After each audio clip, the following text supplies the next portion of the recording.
VergilRadio.com.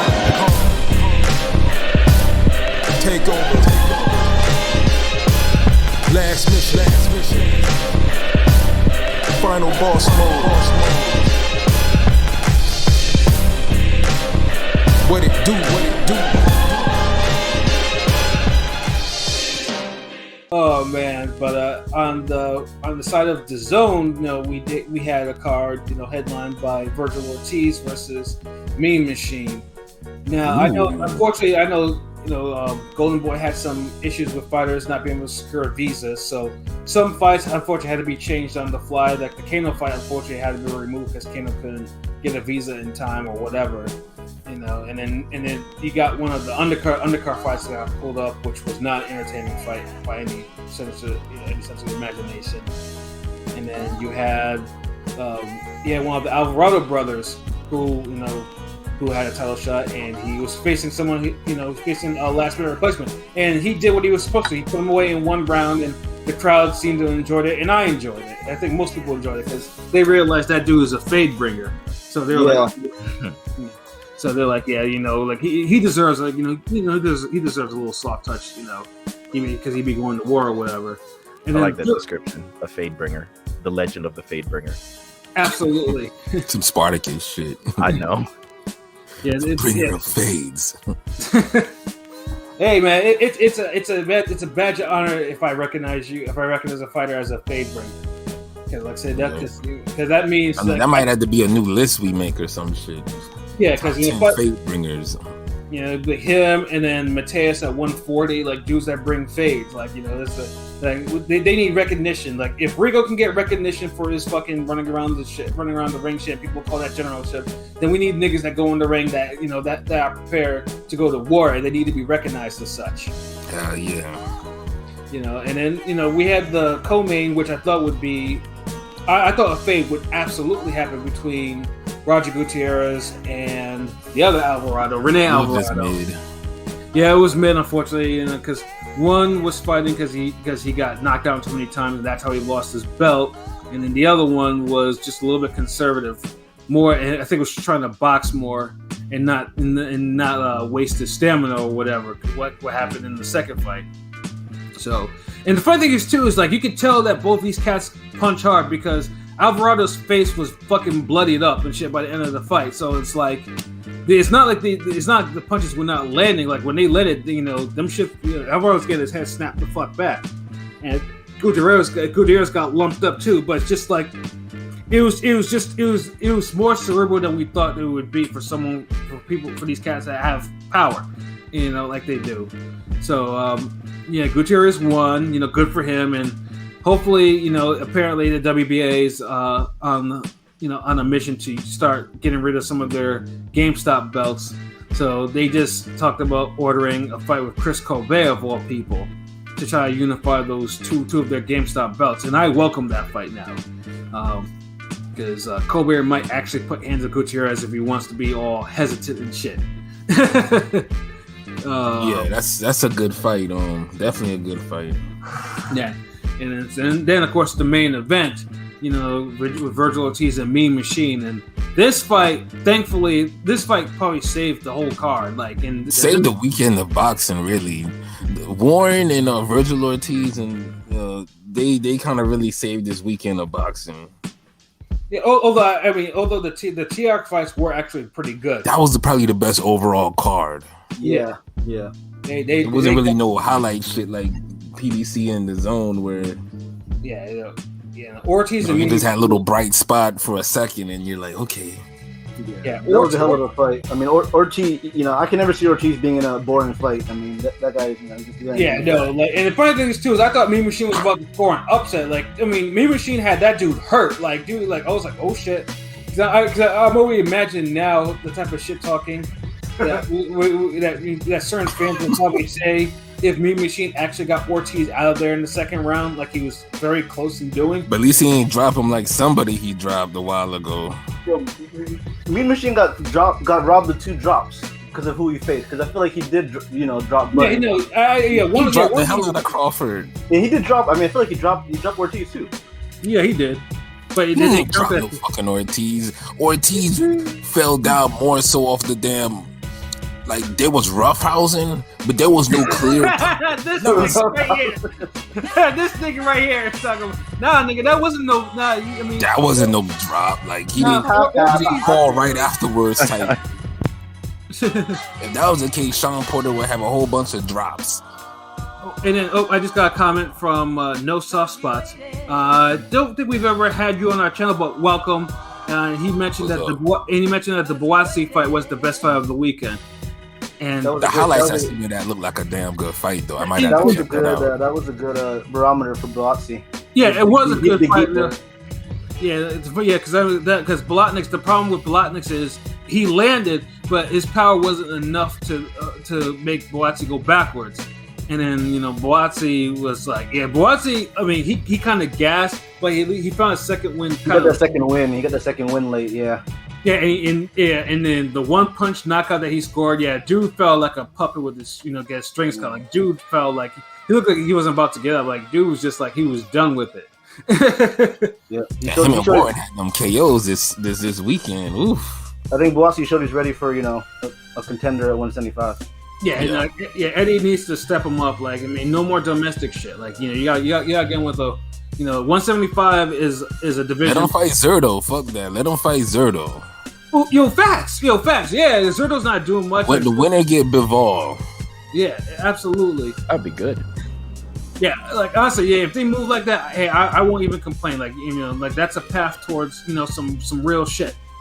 Yeah, Eddie, make that happen. Oscar, put down the phone, calling your plug and whatever, and just make that happen. Yeah, like Boazzi, you can put Boazzi on a Golden Boy card. Like, I'm sure he'll be more than happy to fight on there. Like, that's better than fucking Munguia versus damn Rosado. Facts. But it's a real fucking fight. Yeah, but Ortiz Mean Machine though, that was a real fight because I mean, it was my bad. Let me chill now. No. But after Ortiz weathered the storm in the second round, he did show a new record because usually Ortiz just goes balls to the wall, but dude actually sat. He commented after because wait a minute, this motherfucker is hurting me. So let me sit there and actually box. And dude was as was picking him apart. Like this is where I noticed that damn, this nigga's hands are kind of fast. For at this weight. Yeah. And he picked apart Mean Machine like that. He jabs to the body. It's like he wore Mean Machine out just on some. His jabs were on fucking point. Yeah. His hand speed is underrated. Yeah, I was like, man, this nigga. He didn't show a sense of patience that we haven't seen before. Yeah, because like I said, because I think he realized he could Mean Machine is one of the any cat with with like 22 letters in his name clearly has some shit going on, can hit. So it's like, I gotta calm down, and I gotta box this dude until he starts tiring out. And once dude knocked the fucking vowels out of his name. That fell over. Imagine Tim Bradley trying to pronounce that last name. Yeah, dude was short circuit like immediately. It's like he'd probably short circuit off the first syllable. Shout out Saran Josie. He's saying some real shit. Ortiz, of course you gotta agree with this shit, nigga. Of course you will. Ortiz, the man knows boxing. I don't know, Rand. Not sure, Rand. How many people does Ortiz got to beat up in front of Crawford before Crawford's like, what? I need to stop this guy. Like Crawford is like a super villain right now that could save the city, but he don't want to because he feels like the city don't like him or some shit. He's on his Sting shit and NWO or WCW shit. Nah, I don't want to fight this guy who could put hands on me, who would be my best career opponent. I mean, we'll see what happens with Crawford. As long as Crawford makes this fight with Porter, it's gonna be like, okay, let's see how this is gonna go. And I know they said Ortiz wants to fight again this year, but how he finished Mean Machine though in I think it was the 8th round too, like 4 knockdowns. Like Mean Machine was just like, usually I thought Mean Machine had more fight than that, but I think he was just trying to, dude took too much punishment. He was too worn down. Like Because I was like, damn, you're not even gonna get on your bike a little bit. At least try to at least get into round 9 or something. No, that first or second drop, you can see in his eyes, he was pretty much done. He couldn't. He kind of like he was out of it. Yeah, he's telling himself in his head, "I'm Mean Machine, though. I'm Mean Machine. I don't run machine away." Got broken. That's facts. He did. Like, she needed to get updated because to be truthful, I feel like Hooker gave Ortiz a harder fight overall. Yeah, he did. Yeah, he did. Mean Machine just had a few good moments. It's like the boss at the video game. He lands like 2 power moves, and you're like, oh shit! All right, I figured him out. Yeah, like I said, Mean Machine really hurt. Hooker didn't really hurt Ortiz like that, but he made him think a little bit more. Whereas Mean Machine, like brute force, actually, almost could have got him out of there, But yeah, once he weathered the storm, that was all she wrote, man. Mean Machine. Yeah, the referee was just like, yeah, I gotta save you from yourself. Going down 4 times around, because even if he did get out of that round, 4 knockdowns put you. Like, yeah, and he already went down like another time early in the fight too. I think it was in the 3rd round. So he was like, yeah, 5 knockdowns. You dug a hole on the card, so you wasn't, you couldn't win on the cards anymore. Also, Rand Josie, very good points that you're putting out there regarding Ortiz. Yeah, that's true. Yeah, Hooker did. Look at the power of the knockdown. He just bit down on his gum shield and said, let me get back to work. I think his defense has, some room for improvement. I think Crawford would figure out a way to. Nah, really? His defense was man. the best I've seen. Like, he was moving his head, he was making dude miss. It just because he got caught and hurt don't mean his defense was bad. Like, we all know Mean Machine could land.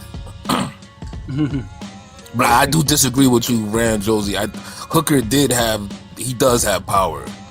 Yeah, Hooker can punch. I think he was troubling Ortiz with his power too. It's just Ortiz got a chin, and he took them shits in stride, and he kept on his game plan.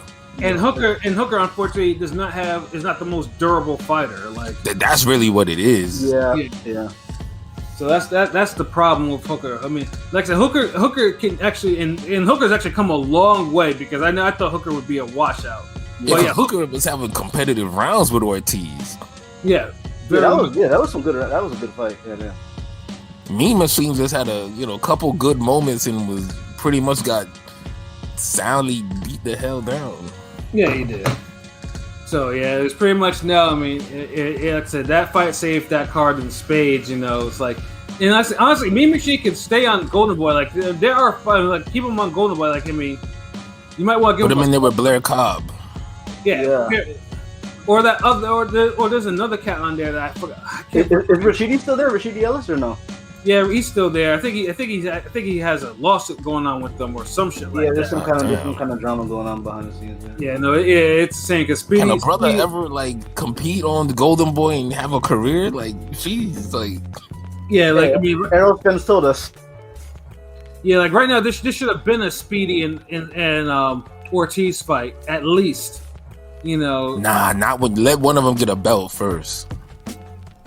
Yeah, but it's terrible that Speedy's career. He's still undefeated. It's still, he's still in limbo right now, because it's just like, and that dude is a talent. So it's a shame. You have that, but Ortiz is shining like how he is. So Ortiz is definitely ready for Crawford next. I got no problem with people calling it a 50-50 fight, but I give Crawford his due. I could see 60-40. Crawford would definitely be the Vegas favorite. So yeah, absolutely. But he's up tough in that fight. Like, it's no walk in the park, and we don't know how he's going to respond to somebody like Ortiz, who has boxing skill, talent, and the intangibles like a power and chin and all that shit. Especially you've never seen Crawford fight anybody like that. Especially since Bud's a slow starter, that kind of does play a role. Since he takes a few rounds for him to warm, download the information. I'd say. Yeah, because it's taking too long to be downloading shit though. Like, against Ortiz, against Ortiz, you can't. I don't think you can do that. Just got a shoddy internet connection. Shit. Yeah, dial-up connection trying to download Mean Machine. Meanwhile, Mean Machine is dropping you and fucking winning rounds. You letting 2020 Brooke put hands on you. Like, it's Crawford's temperament. He just always starts slow. Yeah. Yeah. It's worked out for him, but. Yeah, so yeah, Ortiz, like I said, I mean, dude clearly has next at this weight, you know. But like I said, I mean, it's time for Oscar to really working. Like, if you can't get him Crawford, you gotta give him a high level. Sean Porter, somebody. Yeah. Oscar's still talking to his plug, so we'll never know when he's gonna get it done. Yo, Oscar, put the phone down. It got me sounding like 50 Cent when he be like, "Yo, Diddy, man, get from out of the mirror, man. Pick up the phone." Yeah, like for real, it's like, yeah, like Oscar, you can't let your real golden boy right now go, because like I said, the longer you keep it, because there's always a negative for you if you're not raising the competition. Apparently, he'll get complacent, and then he may get in trouble, upset by someone he shouldn't be upset by. And you already seen it, because this was a lateral move. Like, Mean Machine is not a better fighter than Hooker. He's less accomplished. And Mean Machine still managed to really badly hurt him. So yeah, Oscar, you got to get him that you got to get him a good fight with an actual, like, a top 5 contender easy. Like, Facts what Randy said though. Oh hell yeah, that's fucking facts. Yeah. They just tying up the fucking welterweight division, and I'm sick of it. Like, get these new dudes on, like Thurman, Porter, all these guys, Spence, Packett. Like, they could take a back. Well, Spence is gonna have a back seat right now, but yeah, it's time to get some new blood. Look, give me. If I can't get Crawford next for Ortiz, let me get a Jamal James type of guy. Yeah, somebody who's another top 10 official welterweight. Absolutely, somebody, So it's like, yeah, I mean, hell, if it ain't Crawford, I would love. It's in Crawford's best interest to take the fight if he can't get the Porter fight. And honest to God, I think Ortiz is a tougher fight than Porter, and Porter is a tough fight. Absolutely. Oh, you just who said? No, I agree with that, but it's kind of. That's true. What? No, I agree. I agree with that. I agree with that. It's intriguing. That's all. It's kind of intriguing. Yeah. I mean, we could put a poll up. Yeah. Which fight would you rather see? It sounds poll-worthy. It's poll-worthy. Yeah. Oh yeah, it'll cause a buzz. So, Rand, I definitely disagree. Boxing does not need Ortiz to get Crawford the fuck out of there. They just need to fight. Period. But it'd be better if he did, though. I mean, if Crawford beats Ortiz, it's whatever. I mean, it's what he's supposed to do, because I don't even know if he's really supposed to do that right now. I think Crawford could be spoiling on the vine. Give Blair Cobbs a main event spot with Ortiz. In the meantime, as long as Porter and Crawford is made, at least give. Even talk to Eddie. Conor Ben is still out there. Like, if he gets by Granados, he blows him away or whatever. You might as well make the Conor Ben's out there getting shine too. You might as well make the fights there. I don't see Ennis Ortiz and Ben fighting anytime soon. Any mix of them, or. One of them need to get a belt first. That's all I'm saying. Like, that would make that shit official. But like dude said, it's too much of a damn log jam up at the top. So, and these guys is fighting once a year, twice a year, barely. So the belts are just sitting in one place, and that's what's kind of hurting boxing. Like, I know if Ortiz was to beat Crawford next, we'll get better fights more often. Mm-hmm. Whereas Crawford, we don't know when the fuck we gonna get a good fight. Hopefully, we get the Porter or Ortiz fight. That's what it come down to. I mean, and I mean, we'll just have to wait until see how this actually goes. Because, like I said, Crawford and Ortiz. I mean, even Ortiz is like, yeah, I don't know who I'm supposed to face next. Like, I mean, I'm tired of asking. Would it be? Let me ask you this real quick. Would it be best for the welterweight division if, God forbid, if Spence has to drop his belts? Would that be the best for the 147? And when he moves up, or he just dropped the belts because of some bullshit? Because of the injury, I don't know. Because of the injuries, maybe, I don't know. There's a chance. I mean, it will have. I mean, we'll definitely get more depth into this like later in the podcast with Spence. But it only works if, let's say, if maybe a PBC fighter is not like 1 or 2 or 3 or whatever, depending on the rankings. to get those belts. Yeah. I mean, he could just retire and then come back and he could be the number one contender for those belts. Like, I don't mind shit like that happening. Like right now, like I'm just taking a look at a quick rankings. Like for the WBC, the top 5 for Spence is Porter 1, Manny Pacquiao 2, Mikey Garcia 3, Vergil Ortiz 4, and Keith Thurman 5.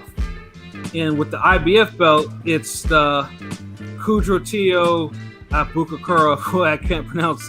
He's 1, Porter's 2, Manny Pacquiao's 3, Boots is 4, and Castillo Clayton is 5. Okay. So, yeah, I mean, there'd have to be some, and then there'd have to be some way for it to get Ortiz. Like, I mean, either somewhere Porter would have to be bypassed, or have to go like the IBF route, or something like that, in order to get Ortiz that WBC belt, and Manny Pacquiao either. Yeah, I mean. It's a long shot for Ortiz. So it sounds like it's a bunch of fuckery that will never happen. Yeah. Oh my goodness! Like, I'm willing to take up a collection just to make a new fucking belt and call it the Young Guns Championship or some shit. Like, do it. And Ram Josie just spitting bars. Like, nigga, you want a deal? Like, what the fuck? Like, too many facts coming from the comments over here. Like,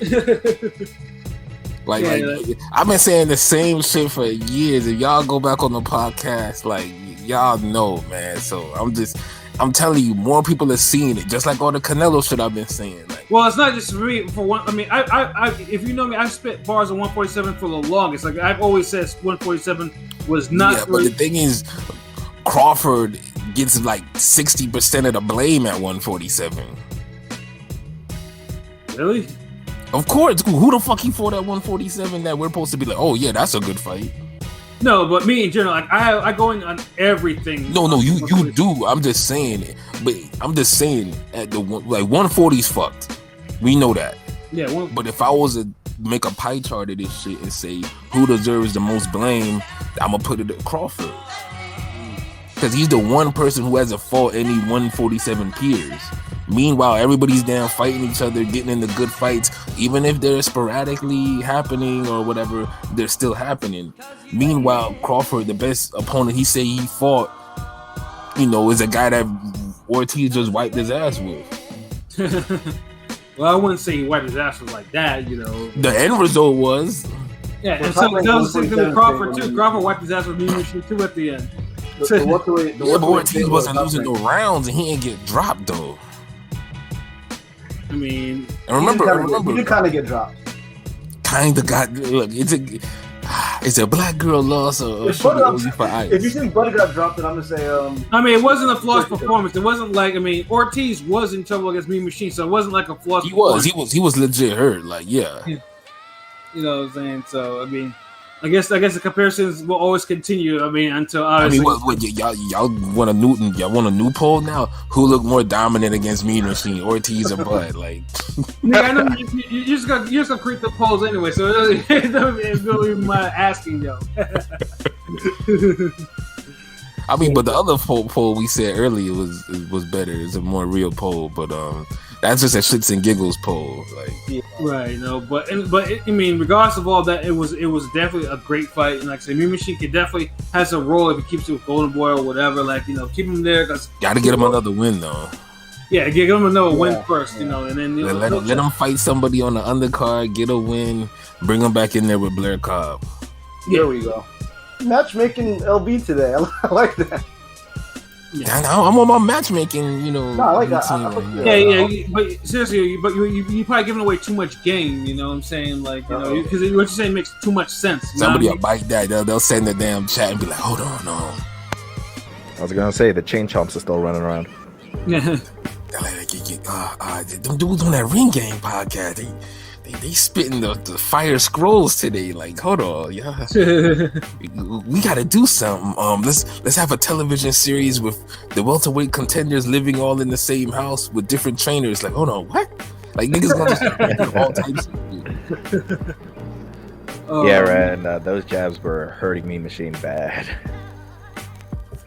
Yeah, that jab was beating the shit out of them. Oh, Regal fans, that's what boxing behind a jab looks like. You gotta treat the ring like it's a skating ring, and you damn doing some Olympic figure skating shit. Mm-hmm. And you can use that jab going backwards too. You just got to know how to gauge it. There you go. Yep. Crawford is struggling ass with the Mean Machine. Meanwhile, Teofimo Lopez is knocking Kame's head off into orbit. Damn, and you pound for pound number 5 right now? Because you ain't number 1 no more. Hell no. Not if Monster and Canelo's still alive. Facts. Oh man. But yeah, no, it was a good fight, and it definitely saved that card. And yeah, Golden Boy just needs to a little bit be more careful and make sure these cats get their fucking visa so they can actually fight. Because that card on paper could have had more fades than what it provided. So got the main event right though, so I'll give him that. But even then, that was still a lateral fight with a DLC bonus, because we saw a little bit. It allowed us to see another chamber of Ortiz. Now we know he's tougher. He can respond when he's legit hurt, not just bothered. And it was a good night for him. And credit the Mean Machine, giving it his all and making us have doubt for a couple moments. Right. Which is what boxing is all about. But ain't too much really we can say on this. I just hope Crawford gets the fight next with either Porter or Ortiz, but I'm hoping it's Ortiz. I'd rather see Porter Thurman rematch and give me Ortiz Crawford. Yep.